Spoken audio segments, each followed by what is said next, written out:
The Inflation Reduction Act of 2022 is a watershed piece of legislation in the United States with the stated goal of reducing inflation through measures such as lowering the deficit, decreasing the cost of prescription drugs, and increasing investment in domestic energy production while encouraging the use of clean energy. On August 16, 2022, it was signed into law by President Joe Biden after being approved by the 117th Congress.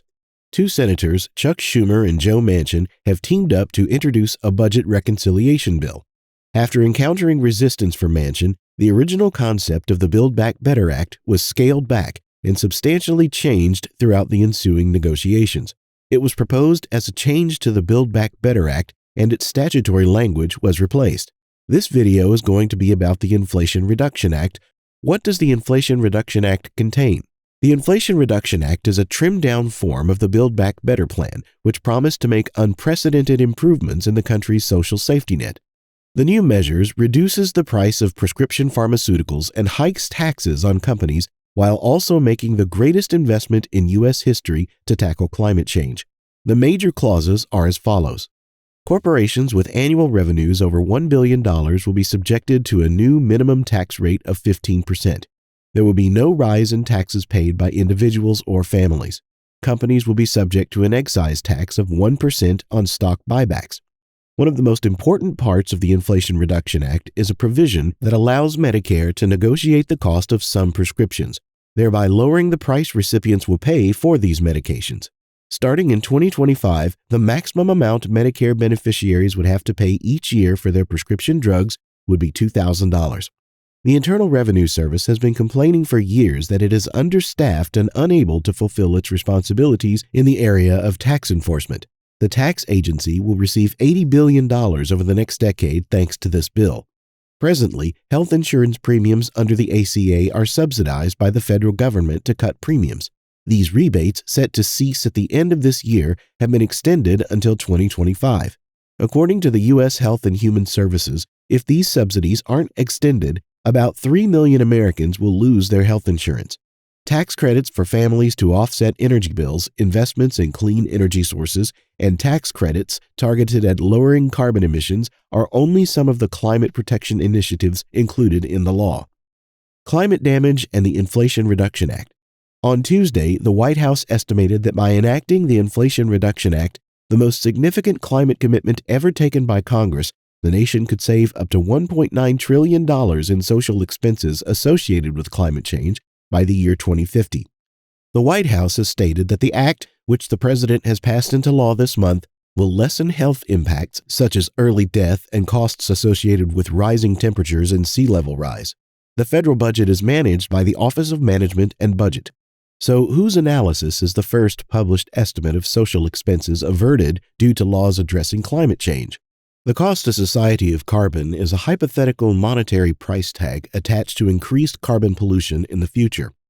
As a result of the bill's climate provisions, it is expected that U.S. carbon emissions will drop by around 40% by 2030. In addition, to combat climate change, Vice President Joe Biden made an early vow as president to cut U.S. emissions in half by 2030 from 2005 levels and reach net zero by 2050.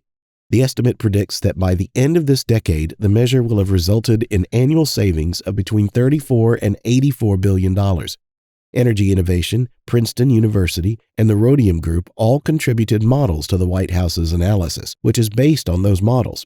The Inflation Reduction Act will help ease the burden that climate change imposes on the American public, strengthen our economy, and reduce future financial risks to the federal government and to taxpayers. Candace Valsing, the OMB's Associate Dean for Climate, wrote in a blog post on Tuesday, "Climate-related disasters could cost the U.S. federal budget nearly $2 trillion per year, a 7.1% loss in yearly revenue by the end of the century, according to a second White House report. That analysis said the government might invest an additional $25 billion to $128 billion per year on financial risks tied to climate change. Funding in the bill totals $369 billion, and it will be used for things like reducing emissions, making renewable energy products, and promoting environmental justice. The inflation rate might not change due to the bill. After the bill passed the Senate, Biden released a statement which said it would help reduce inflation in the United States. But preliminary research indicates that the Inflation Reduction Act is unlikely to have much effect on prices. Penn-Wharton Budget Model (PWBM) projections provide little hope that the measure will slow inflation. PWBM is a research group at Penn University that is apolitical and produces fiscal effect analysis of public policies. During an interview, Joe Manchin said he respectfully disagrees with the study. The plan may not do much to reduce prices for customers right away, but it would have far-reaching effects. The Wilderness Society, founded in 1935, is a nonprofit land conservation group that praises the Inflation Reduction Act as a breakthrough in climate policy. The CBO, a federal office that delivers budget and economic analysis to Congress, predicts that the plan will have no immediate effect on inflation and may even cause it to rise.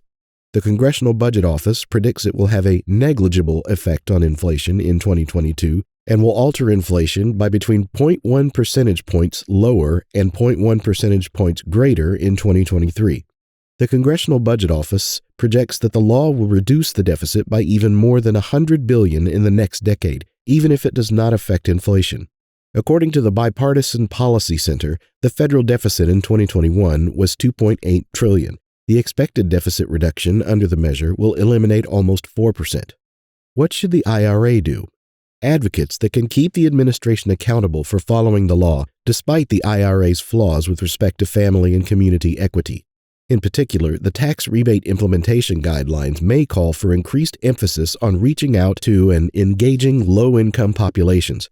In addition, local community organizations can play a crucial intermediary role in assisting residents in applying for these benefits and could get the necessary funding from administering authorities like the Department of Energy.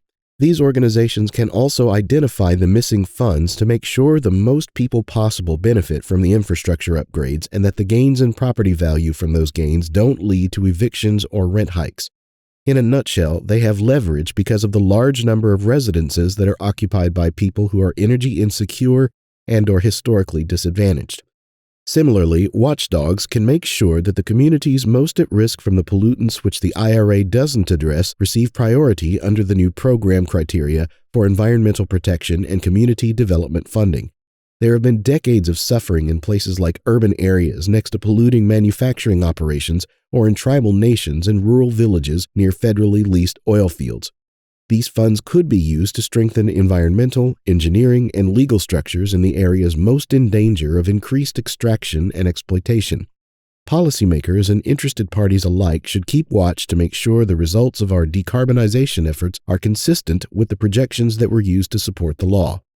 A secondary advantage of deflecting criticism of the IRA into more vigilance is that it clears the way for more progressive climate and energy laws. Many of the organizations that are currently criticizing the IRA deserve a large portion of the credit for its passing. They are the ones who started the grassroots movement that gave rise to legislative proposals like the Green New Deal and Build Back Better, and their criticisms of the IRA can help keep that space open. Although the IRA will help the United States move closer to its ultimate goal of net zero emissions, it will not do nearly enough to achieve the broader societal goals of making fair and just investments in the climate and energy sectors. There is still a long way to go until every home in the country has reliable access to electricity. That's all there is for today.